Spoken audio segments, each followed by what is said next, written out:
Abu Simbel is one of the most iconic and awe-inspiring archaeological sites in Egypt.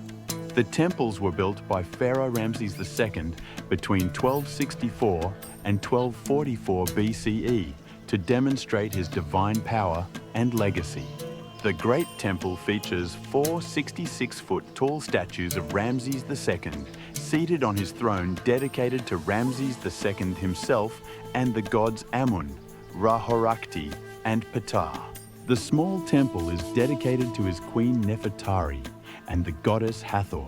Between 1964 and 1968 was Abu Simbel relocated to higher ground to avoid submersion from the rising waters of Lake Nasser. So it was the same situation to the Philae Temple, caused by the construction of the Aswan High Dam.